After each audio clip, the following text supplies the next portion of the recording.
BRS పై Congress MLA Beerla Ailayya సంచలన వ్యాఖ్యలు చేశారు. సోమవారం ఆయన మీడియాతో మాట్లాడారు. 2025లో కేటీఆర్ అరెస్ట్ కావడం ఖాయమని కూడా జోస్యం చెప్పారు.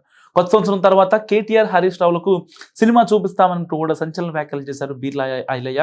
అంతేకాదు కొత్త సంవత్సరం తర్వాత హరీష్ రావు తప్పకుండా కొత్త దారి చూసుకుంటారని కూడా అన్నారు.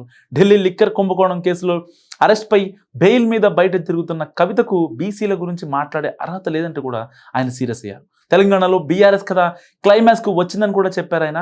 అంతకుముందు ఐఎన్టీయూసీ క్యాలెండర్ను బీర్ల ఐలయ్య ఆవిష్కరించారు. అనంతరం యాదాద్రి భువనగిరి జిల్లా ప్రజలకు నూతన సంవత్సర శుభాకాంక్షలు తెలిపారు. కాంగ్రెస్ పార్టీకి అనుబంధ సంస్థగా ఉన్న ఐఎన్టీయూసీ కార్మికుల హక్కుల సాధనకు పోరాడుతుందని కూడా కాంగ్రెస్ అధికారంలోకి రావడానికి ముఖ్య పాత్ర కూడా పోషించిందని చెప్పారు. సో బీర్ల ఐలయ్య చేసిన వ్యాఖ్యలు ఒక రకంగా తెలంగాణలో ప్రకంపనలు రేపుతున్నాయి. ఇప్పటికే కేటీఆర్ మీద ఎన్నో ఎలిగేషన్స్ ఉన్నాయి. సో ఇలాంటి నేపథ్యంలో నిజంగా కేటీఆర్ని అరెస్ట్ చేస్తారంటూ కూడా ఇవాళ హైకోర్టులో క్వాష్ పిటిషన్, ఇంకా లంచ్ మోషన్ పిటిషన్లు. సో ఇలాంటి నేపథ్యంలో అసలు బీఆర్ఎస్లో ఏం జరుగుతుందని చర్చ. ఎందుకంటే ఓవైపు ఆయన వర్కింగ్ ప్రెసిడెంట్గా ఉన్నారు బీఆర్ఎస్కి. మరికొద్ది రోజుల్లోనే అంటే ఉగాదిని పురస్కరించుకొని బీఆర్ఎస్కి కొత్త అధ్యక్షుడు కూడా రాబోతున్నారంటూ చాలా వ్యాఖ్యలు వస్తున్నాయి. సో ఇలాంటి నేపథ్యంలో కవిత కూడా ఫేమ్లోకి వస్తున్నారు. సో అందరూ అనుకున్నట్టుగా మాత్రం కేసీఆర్ మాత్రం ఆయన బయటికి రావట్లేదు ఫామ్ హౌస్ పిలిచి.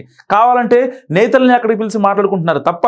సో ఒక రకంగా బీఆర్ఎస్లో జరుగుతున్న పరిణామాలను చూసుకుంటే ఇప్పుడు హరీష్ రావు రోల్ ఏంటి అన్నది కూడా చాలా మంది అర్థం కాని విషయం. ఎందుకంటే ఒకవేళ కేటీఆర్ కనుక ఈ కేసులో కనుక లోపలికి వెళితే హరీష్ రావు వేరే దారి చూసుకుంటారా, లేకపోతే కవితను తీసుకొచ్చి ఫ్రంట్ ఫేస్లో కూర్చోబెడతారా, లేకపోతే కేసీఆర్ యాక్టివ్ అవుతారా అన్నది కూడా అర్థం కావట్లేదు. సో ఒక రకంగా బీర్ల ఐలయ్య చేసిన వ్యాఖ్యలు తెలంగాణ వ్యాప్తంగా ఇప్పుడు ప్రకంపనలు రేపుతున్నాయి. సో ఆయన చేసిన కామెంట్స్ గురించి మీరేమనుకుంటున్నారో నాకు కామెంట్ రూపంలో తెలియజేయండి. చూస్తూనే ఉండండి #you.